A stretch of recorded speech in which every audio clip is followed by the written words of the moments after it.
Welcome back to At What the Frick 65. And if you've been following this channel, you know that I've been taking a deep dive into the audio side of home theater lately. We've been talking about AVRs, processing, hitting reference level sound. But today, this is all about the display. As we discussed in the past, I'm making a massive jump in my home theater. We are officially moving on to ultra short throw projector setup. And we're not just unboxing any projector, we're unboxing the brand new, highly anticipated flagship from Epson, the Lifestudio Grand Plus.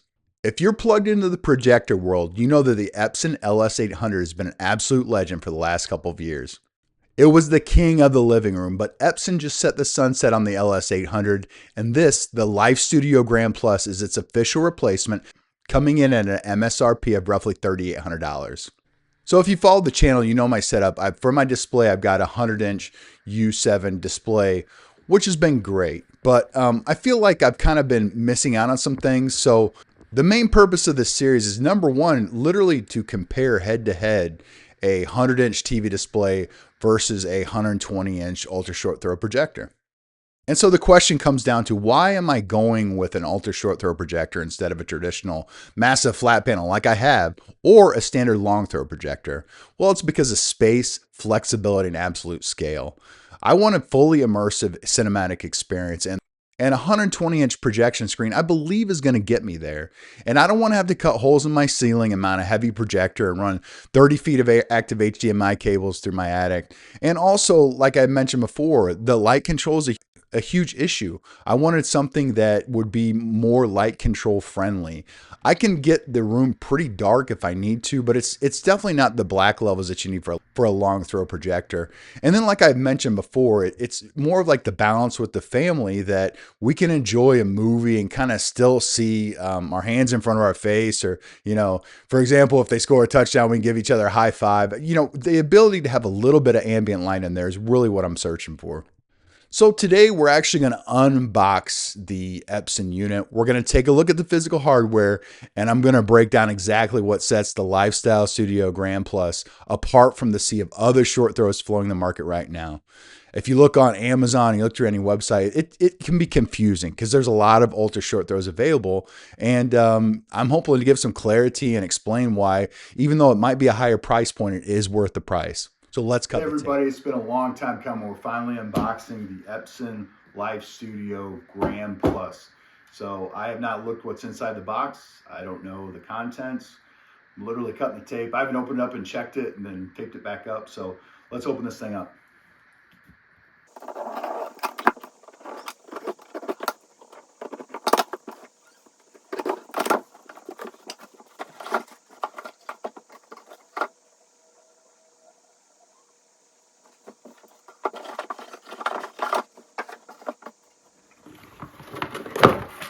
So in the first box here, we've got power cable,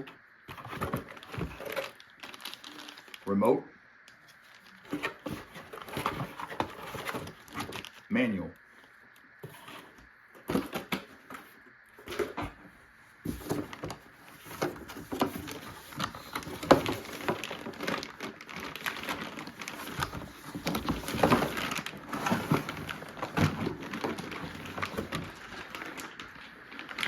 One thing that has been surprising with this unit is really how heavy it is. I believe it says it weighs 27.6 pounds. And I believe that it's that heavy because of the Bose 2.1 system up front, the 2.1 sound system. Whereas, as you know, like for the purpose of my channel, we're focused on home theater and surround sound. But this offers a great value proposition for people that live in an apartment or a dorm room type setting, although this would be pretty expensive for a dorm room, because you're going to be able to get great sound without having to hook it up to a surround sound system. So take a look at the unit here. It's pretty decent size. All right, so to access the HDMI, the optical, and the power, there is a latch under here. There's a latch right here on the side. Once you press this, A little bit more eloquently than that. But you have access to the different connections there, including the power cable, which allows you to have some cable management. And what it comes with, which is nice, is you have an HDMI 1, 2, and 3. One has eARC. One is going to offer the One's going to offer 4K 120 hertz frame rate. So obviously, if you're using a PS5, using an Xbox Series X, a high frame rate gaming. And also, it's got a great batch of connections here, and you're able to work great for cable management. So I really like it how it has this, where it has a pop-off side panel, and then you can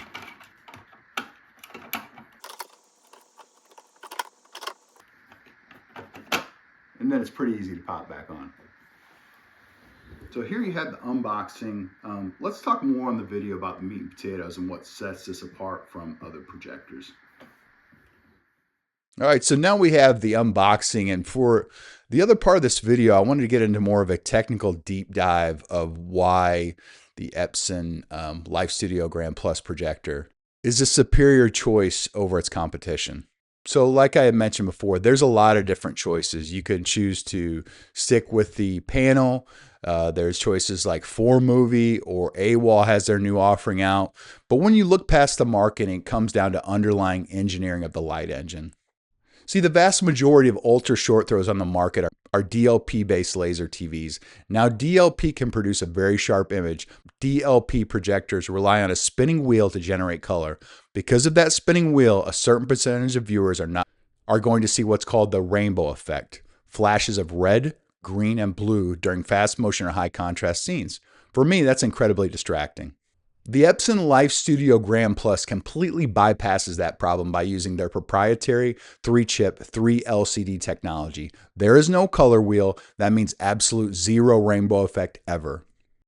And more importantly, 3 LCD allows this projector to produce equal color and white brightness. This unit is pushing a staggering 4,000 lumens. A lot of competitors will advertise 3 or 4,000 lumens, but they're only talking about white light.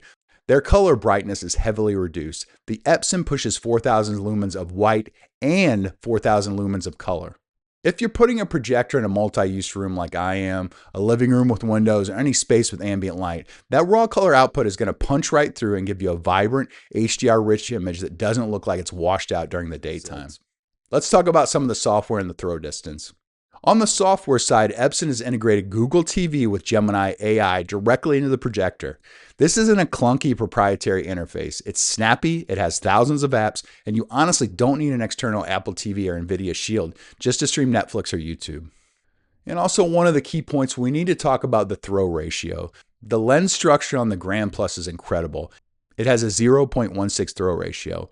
Let's put this in plain English. You can cast a massive 120-inch image with the back of the projector sitting practically flush against the wall. You don't need an incredibly deep, expensive custom TV stand pulled out 2 feet into your room just to get the picture of the size that you want. And also, let's talk about connectivity, because connectivity is where the Lifestyle Grand Studio Plus takes a massive leap over the older LS800. We finally get what the home theater and gaming communities have been begging for full bandwidth HDMI 2.1. Beyond the panel, you have 3 HDMI ports. 2 of them are full 48 gigabyte per second 2.1 ports, with one of them supporting eARC to send high-res audio back to the receiver. Why is that a big deal? If you're a gamer, this changes everything. The majority of older USTs capped out at 4K 60 Hz. The Grand Plus supports native 4K gaming at 120 Hz. If you plug in a PS5, an Xbox Series X, or a high-end gaming PC into this, you're getting incredibly fluid motion on a huge 120-inch or larger screen. It also features auto low latency mode that drops the input lag down to around 20 milliseconds. In the projector world, 20 milliseconds of input lag is spectacular. You can play competitive, fast switch shooters on this without feeling the heavy, delayed projector sluggishness. And I also had a question in one of my comments. If you could get a long throw projector, would you get a long throw projector? Would you stick with the ultra short throw projector? Which one's better? And I think that historically in the past, let's assume we have a light controlled room. A long throw projector is going to give you a better picture, better quality, and more options. But I think with something like this, the bottom line is it's catching up to where you can get that mix of this huge cinematic experience, but you're still able to not just have a dedicated home theater room. It can be a multi-purpose room. And just like I said in the comments, I'm going to be brutally honest. If this thing goes up and it doesn't look good or it looks sloppy, and the 100-inch TV looks better, I'm going to say it. I'm not going to sugarcoat it. But based on all these facts, I really do think the extra immersion, the extra 20 inches of screen, and the extra 20 inches, that's only part of it. It has the opportunity to go up to 150 inches. So heck, if it's in there at 120 inches and I still don't think it's big enough, we can go all the way up to 150 inches, which is pretty exciting to me. So let's wrap this initial part up, because the unboxing is just the first phase of the project. Make sure you're subscribed and hit the bell notification, because in the very next video, we're doing a complete step-by-step home theater installation. And also, having 4,000 lumens is great, but projecting onto a plain white drywall is a massive waste of potential. I'm also going to be showing you how to assemble, mount, and precision line a 120-inch ALR ambient light rejecting screen to perfectly capture the light from the UST and completely reject the reflections in the room. And more importantly, we're integrating the audio. I'll be walking you through my entirely new speaker configuration. We're setting up the Arendal 1723 THX monitors alongside the 120-inch display. And to be totally clear, I'm running the massive full-scale THX monitors, not the smaller S variants. Integrating heavyweight speakers like the Arendals around a 120-inch screen requires some precise placement and acoustic planning. We're going to tie it all together with the Denon X4800H that we talked about in our last video, and we're going to utilize its preamp processor mode to get the absolute cleanest signal possible. For me, the goal is it's going to be an absolute reference level audio and video setup, and I'm bringing you guys along for the ride. Drop a comment below if you have any specific questions about the Epson Lifestudio Grand Studio Plus before the install video goes live, and I'll make sure to answer them. And as always, thank you for watching. I appreciate your support, and I'll see you on the next one. What the frick?